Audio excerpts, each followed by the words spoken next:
ये बात है साल 1986 की। इस साल बिल गेट्स और पॉल एलन की कंपनी माइक्रोसॉफ्ट ने अपना आईपीओ लॉन्च किया था। माइक्रोसॉफ्ट के एक शेयर की प्राइस $21 रखी गई थी, पर पहले ही दिन की ट्रेडिंग के बाद ही ये $28 पर शेयर्स पर पहुंच गई। माइक्रोसॉफ्ट के लिए ये टर्निंग पॉइंट साबित हुआ और इसके बाद इस कंपनी ने पीछे मुड़कर नहीं देखा। आने वाले सालों में माइक्रोसॉफ्ट ने विंडोज 98 लॉन्च किया, जिसे वर्ल्ड वाइड बहुत ज्यादा पॉपुलैरिटी मिली और आज देखिए लगभग हर एक कंप्यूटर और लैपटॉप में आपको विंडोज का ही सॉफ्टवेयर मिलता है। साल 1955 में अमेरिका के सिएटल में जन्मे बिल गेट्स की सक्सेस स्टोरी आपको बहुत मोटिवेशनल लग रही होगी। एक जीनियस लड़का जिसके पास एक आइडिया है, वो अपने दोस्त के साथ मिलकर उस आइडिया को रियलिटी में बदलता है। हार्वर्ड यूनिवर्सिटी से ड्रॉप आउट बिल गेट्स आज दुनिया के सबसे अमीर लोगों में गिने जाते हैं और माइक्रोसॉफ्ट दुनिया की सबसे सक्सेसफुल कंपनीज में से एक है। कितनी फैसिनेटिंग स्टोरी है ना। हार्ड वर्क और टैलेंट से कैसे उन्होंने दुनिया को बदल दिया। ऑब्वियसली ये स्टोरी काफी मोटिवेशनल है और बिल गेट्स की मेहनत और लगन से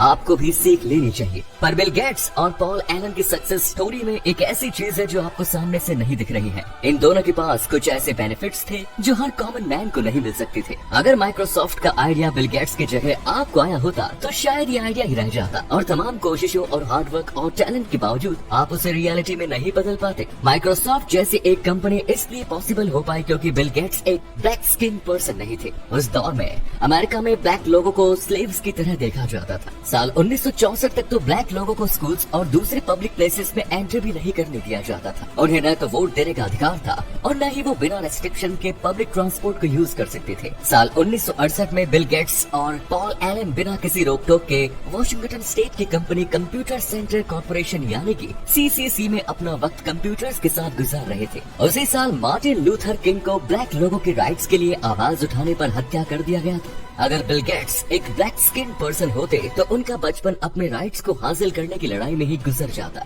आपके मन में कभी न कभी ये ख्याल जरूर आया होगा कि आखिर बड़ी बड़ी कंपनीज के फाउंडर्स मेल ही क्यों है, फीमेल्स क्यों नहीं। रीजन है जेंडर डिस्क्रिमिनेशन। बिल गेट्स अगर एक वुमन होते तब भी वो कभी माइक्रोसॉफ्ट को नहीं बना पाते। 1960s के अमेरिका में महिलाओं को क्रेडिट कार्ड मिलने में भी बहुत प्रॉब्लम आती थी। बैंक उनके हस्बैंड के साइन के बिना महिलाओं को क्रेडिट कार्ड इश्यू नहीं करता था। महिलाओं को कोर्ट्स में काम करने की परमिशन नहीं थी और ज्यादातर यूनिवर्सिटीज भी उन्हें एडमिशन नहीं देती थी। अगर उन्हें एडमिशन चाहिए तो उन्हें अपने मेल कॉम्पिटिटर्स से 4 टाइम्स बेटर और स्मार्ट होना चाहिए था। यहाँ तक कि महिलाओं को स्कूल्स और कॉलेजेस की लाइब्रेरीज में एंट्री होने की परमिशन तक नहीं थी। अब बात करते हैं उस शहर की जहाँ बिल गेट्स ने अपना बचपन बिताया। सिएटल कंप्यूटर टेक्नोलॉजी के मामले में दुनिया का सबसे एडवांस्ड शहर हुआ करता था। अगर वो अमेरिका के किसी और सिटी में जन्मे होते तो शायद उन्हें कंप्यूटर का एक्सेस नहीं मिलता और अगर वो भारत जैसे किसी डेवलपिंग देश में पैदा हुए होते तो शायद 1985 तक उन्हें कंप्यूटर देखने को भी नहीं मिलता। अब सिएटल में रहने का ये मतलब नहीं था कि वहाँ के हर इंसान के पास कंप्यूटर का एक्सेस था।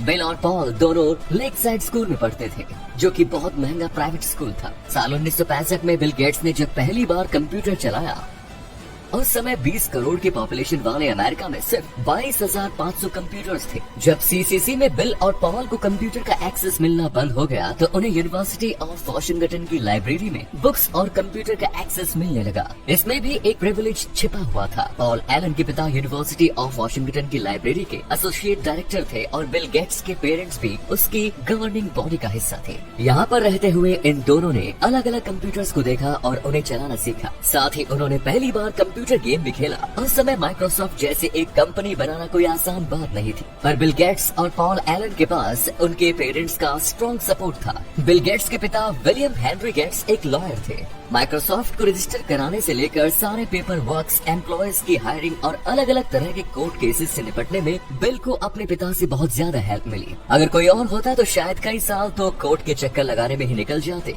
दोस्तों, बिल गेट्स एक कॉलेज ड्रॉप आउट थे। उन्होंने अपने ड्रीम्स को पूरा करने के लिए हार्वर्ड जैसी यूनिवर्सिटी की डिग्री लेना कंपल्सरी नहीं समझा। अब आप बताइए, क्या आप कॉलेज में एडमिशन लेने के बाद ड्रॉप लेना अफोर्ड कर पाते? बिल और पॉल ऐसा कर पाए क्योंकि उनके पास उनकी अपनी पेरेंट्स की वेल्थ थी और उन्हें फेल्योर की टेंशन करने की कोई जरूरत नहीं थी। इस प्रिविलेज को आप एक और एग्जाम्पल से समझ सकते हैं। मॉन्टी डेविडोफ नाम का एक इंसान था जिसने बिल और पॉल के लिए अटायर बेसिक इंटरप्टर की प्रोग्रामिंग का एक इम्पोर्टेंट पार्ट लिखा। बिल ने उसे माइक्रोसॉफ्ट में एक परमानेंट जॉब ऑफर की, लेकिन मॉन्टी कॉलेज से ड्रॉप नहीं लेना चाहता था। उनके पिता का एक छोटा सा हार्डवेयर स्टोर था और उसके लिए वो कॉलेज डिग्री बहुत ज्यादा मैटर करती थी। वो कॉलेज से ड्रॉप लेने का बड़ा रिस्क नहीं ले सकता था और उस समय तक माइक्रोसॉफ्ट इतनी बड़ी कंपनी भी नहीं थी कि वो परमानेंट जॉब्स के लालच में आ जाए। माइक्रोसॉफ्ट बड़ी और फेमस कंपनी तब बनी जब उन्हें IBM से कॉन्ट्रैक्ट मिला। उस समय के IBM chairman John Opel United Way नाम के एक NGO के बोर्ड ऑफ मेंबर्स में शामिल थे।